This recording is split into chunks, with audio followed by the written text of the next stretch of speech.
Salut, bonjour, toujours dans le cadre de cette série de cours, qui concerne la classification des médicaments, qu'on l'a déjà commencé, cette série concerne tous les personnels de la santé, ainsi que les étudiants des sciences médicaux, et sciences biologiques, et comme rappel à ce qu'on a déjà fait, on a commencé par une introduction, où on a déjà donné une définition d'un médicament et de tous les différentes formes galéniques avec lesquelles on trouve les médicaments, et vous trouvez le lien du premier cours dans la description. Ce jour, on va commencer le premier cours qui concerne la classification des médicaments, et on va commencer par la classe la plus célèbre des médicaments, c'est les antibiotiques. Les antibiotiques sont des médicaments utilisés pour traiter les infections d'origine bactérienne, qui pénètrent le corps et l'endommagent. Depuis la découverte de la pénicilline, par Alexander Fleming en 1928, les antibiotiques ont commencé à être de plus en plus exploités dans l'industrie pharmaceutique, et se sont synthétisés, soit par la voie microbienne, soit par la voie végétale, en utilisant les plantes médicinales à pouvoir antimicrobien, soit par la voie de la synthèse chimique. Les bêta-lactamines sont une vaste famille d'antibiotiques bactéricides, temps dépendants, à spectre antibactérien plus ou moins large et recommandés dans de nombreuses indications. Ces molécules présentent une faible biodisponibilité par voie orale pour la plupart et sont donc très souvent administrées par voie intraveineuse. Les bêta-lactamines contiennent un noyau bêta-lactam actif contre certaines bactéries. Il existe deux types. Bêta-lactamine 1 comprend la famille des pénicillines. Bêta-lactamine 2 comprend la famille des céphalosporines. Ce cours va englober la première partie des bêta-lactamines, et il va étudier la famille des médicaments suivants. Au début nous allons étudier la famille de la pénicilline avec ses premiers 5 majors produits. On va commencer par benzylpénicilline, puis benzatine pénicilline, et bentamine PEI. À la fin on a étudié la famille de procaine PEI, ainsi que phénoxyméthylpénicilline. Au début, on va commencer par une petite définition des pénicillines. Les pénicillines naturelles sont des molécules synthétisées par certains champignons microscopiques de la famille des Penicillium. Ce sont des antibiotiques de large spectre, utilisés pour le traitement de diverses maladies infectieuses. Benzylpénicilline. Couramment dite PEIG, ou pénicilline G, on la trouve sous 2 doses 0,5, ou 1 million. On la trouve sous des noms génériques comme, Gectapen, PEIG, ou pénicilline. Elle est présentée sous forme injectable. Classe thérapeutique, elle est utilisée pour le traitement de diverses maladies infectieuses notamment les poumons, bronches, nez, de la peau, la gorge, les oreilles, l'appareil digestif, rénal ou urinaire, voie génitale, gencives, dents et méninges. Posologie. Généralement, pour un adulte on lui administre entre 3 à 6 millions par jour. Il ne faut jamais dépasser 50 unités internationales par jour, administrées sous forme intramusculaire ou intraveineuse. Pour les enfants et les nourrissons, les médecins administrent généralement entre 0,5 à 1 unité internationale par jour par kilogramme, administrée par une voie intramusculaire, ou intraveineuse.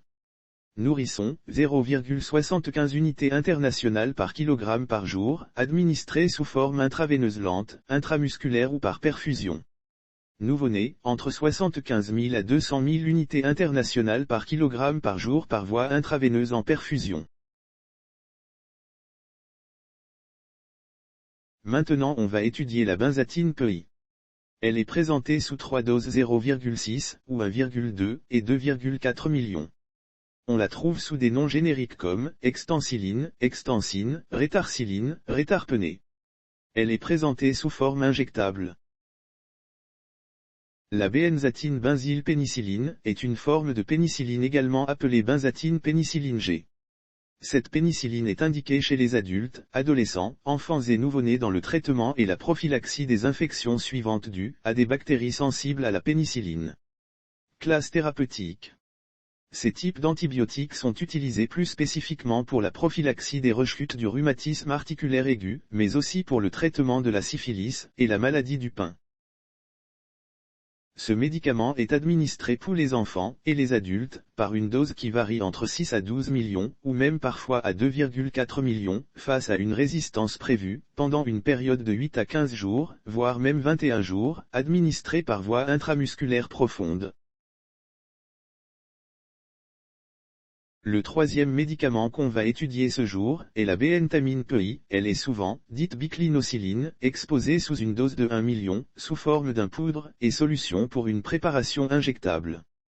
Classe thérapeutique. Elle est utilisée pour traiter les maladies infectieuses, qui touchent le système respiratoire, ORL et stomatologique, cutané, rénal, urogénital, gynécologique, prophylaxie des rechutes du rhumatisme articulaire aigu, et de la syphilis. Elle est administrée par la posologie suivante. Elle est présentée sous forme injectable, administrée par voie intramusculaire. Pour un adulte, on lui administre une injection tous les 2 jours de 1 à 2 unités internationales. Pour les enfants, on leur prescrit soit une injection tous les 2 jours de 0,5 unités internationales pendant 6 mois, soit une injection tous les 2 jours de 1 unité internationale au-dessous de 6 mois. Le 4e médicament, de la famille des bêta-lactamines, est Procaine PI. Elle est trouvée sous plusieurs formes, comme Procare, Procaine, bipénicilline, la Procaine benzylpénicilline, souvent appelée Procaine pénicilline, ainsi que benzylpénicilline Procaine, et l'association d'un antibiotique bêta-lactamine, la benzylpénicilline, pénicilline G, et d'un anesthésique local, la Procaine. Elle est administrée par injection intramusculaire afin d'être lentement hydrolysée dans le muscle, en libérant la pénicilline de façon continue et prolongée. Cette association vise à réduire la douleur résultant de l'injection d'une grande quantité de pénicilline. Elle est largement utilisée en médecine vétérinaire. Elle est aussi utilisée pour traiter les maladies infectieuses suivantes, syphilis, voie respiratoire, angine streptococcique, en association avec pénicilline V et érythromycine, traitement de la cellulite, c'est-à-dire l'inflammation de la peau, et de l'érysipèle, c'est-à-dire l'infection de la peau. Elle peut être utilisée en association avec d'autres médicaments pour traiter la maladie du charbon. Phénoxyméthylpénicilline. La phénoxyméthylpénicilline est un antibiotique bactéricide de la famille des bêta-lactamines, du groupe des pénicillines naturelles, du type des phénoxypénicillines.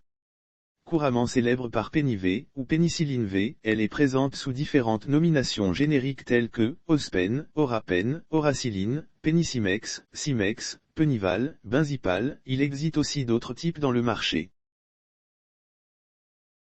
On la trouve sous le forme galénique suivante. Sous forme de comprimé, d'une dose qui varie entre 0,5 à 1 million, se forme suppositoire, d'une dose qui varie entre 1 à 4 millions. Ou même sous une suspension buvable, de 250 à 500 unités internationales par 5 ml. Classe thérapeutique et posologie. Ce médicament est utilisé pour le traitement de diverses maladies infectieuses telles que les angines et les infections de la peau et de la gorge, ainsi dans des cas qui présentent des rechutes de rhumatisme inflammatoire aigu. Généralement, elle est prescrite avec une posologie de 2 à 3 prises, pour les amygdales, et de 3 à 4 prises par jour, pour autre cause. Néanmoins, pour un adulte il est conseillé de prendre de 2 à 4 unités internationales par jour. Et pour un enfant d'un poids qui varie entre 10 à 40 kg, c'est entre 4 à 1 unité internationale par jour. Sachant qu'il ne faut pas dépasser 2 unités internationales par jour. On a terminé ce cours, on se voit aux prochaines cours, n'hésitez pas à s'abonner à notre chaîne pour recevoir les cours prochaines, merci, à bientôt.